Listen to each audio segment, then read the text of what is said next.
ತಿಳಿದು ಬೇರೆಯವರೊಂದಿಗೆ ಮದುವೆ ಮಾಡಲಿಕ್ಕೆ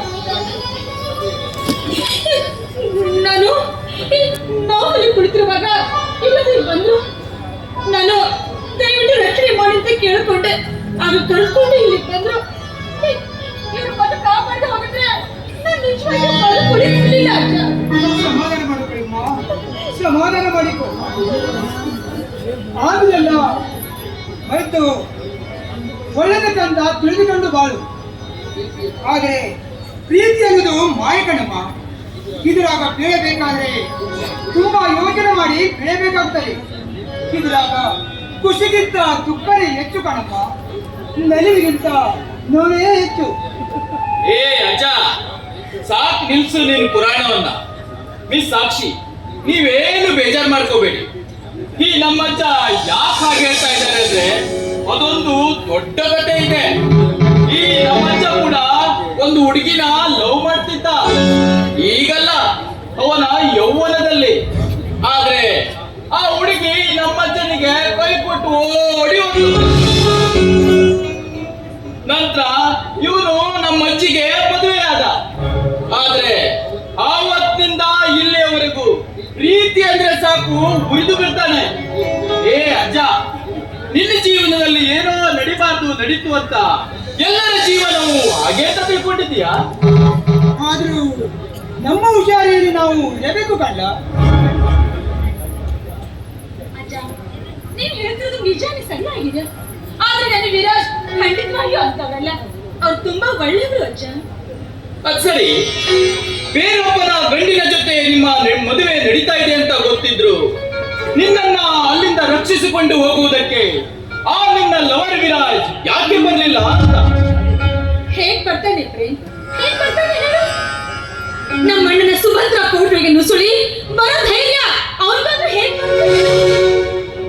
ಪ್ರೀತಿ ಮಾಡೋರು ಪ್ರಾಣನ ಪಣಕ್ಕಿಟ್ಟಾದರೂ ತಮ್ಮ ಪ್ರೀತಿಯನ್ನ ಕಾಪಾಡ್ಕೋಬೇಕಾಗುತ್ತದೆ. ಮಗ ಬಿಟ್ಟು ಅಸಹಾಯಕನಾಗಿ ಕೈ ಕೊಟ್ಕೊಂಡು ಕೂತ್ರೆ ಏನ್ ಪ್ರಯೋಜನ?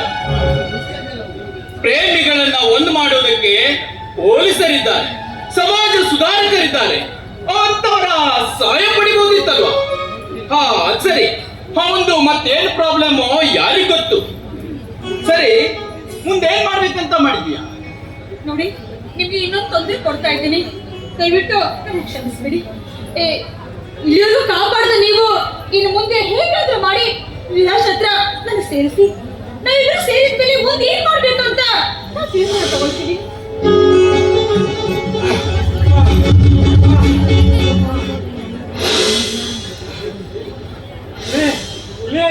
ಮಗನ, ಏನ್ ಮನುಷ್ಯ ಆದಿಲೇ ನೀನು? ಈ ಹುಡುಗಿನ ಹಾರಿಸ್ಕೊಂಡು ಬಂದು ನನ್ನ ನನ್ನ ಬುದ್ಧಿ ತೆಗಿಬಿಟ್ಟಿಯಲ್ಲ. ಚಿನ್ನು, ಏನಾಯ್ತಲೇ? ಆಗೋದೇನು? ಸ್ವಲ್ಪ ಹೆಚ್ಚು ಕಮ್ಮಿ ಆಗಿದ್ರ ನೀನು ನನ್ನ ಹೆಣ ಹೆಣ ಹೋಗ್ಬೇಕಾಗಿತ್ತು. ಅವ್ರ ಕೈ ತಪ್ಪಿಸ್ಕೊಂಡು ಬರೋದ್ರಾಗ ನಾನು ಅರ್ಧ ಹೆಣ ಬಿಸಾಯ್ತು. ಲೇ ಮಗನ, ಹೂಸ್ ತಗೊಳಕ್ ಹೋದವನು ಈಗಿನ ಯಾಕೆ ಹಾಸ್ಕೊಂಡು ಬಂದಲೇ? ಅದೊಂದು ದೊಡ್ಡ ಕಥೆ ಇದೆ, ಆಮೇಲೆ ಹೇಳ್ತೀನಿ. ಮೊದಲು ಇವಳ ಲವರ್ ವಿರಾಜ್ ಹತ್ರ ಹೋಗ್ಬೇಕು. ಅದೇ ಆಮೇಲೆ ಹೇಳ್ತೀನಿ ಅಂತ ಹೇಳಿದ್ನಲ್ಲ. ಮೊದಲು ಇಲ್ಲಿಂದ ನಡೆ ಹೋಗೋಣ. ಪೊಲೀಸರು ನಮ್ಮ ಬೆಳ್ಳಿಗೆ ಬಿದ್ದಾರ. ಬಿದ್ರೆ ಬೀಳಿ, ಅದೆಲ್ಲ ಆಮೇಲೆ ನೋಡಿದ್ರಾಯ್ತು. ಮೊದಲು ಇಲ್ಲಿಂದ ಜಾಗ ಖಾಲಿ ಮಾಡು. ನಡೆ ಅಜ್ಜ, ನಾನು ಇವಳನ್ನ ವಿರಾಜ್ನ ಕೈ ಮುಗಿಸಿ ಬರ್ತೀನಿ. ನಡೆ ಸಾಕ್ಷಿ. ಹುಷಾರಾಗಿ ಕರ್ಕೊಂಡು ಹೋಗು. ಸರಿ ಅಜ್ಜ.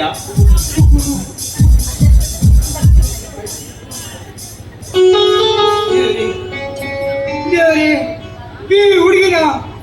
ಈ ಹುಡುಗಿ ಪ್ರೀತಿನ ದುರಂತ ಮಾಡಬೇಡ ಯಪ್ಪ.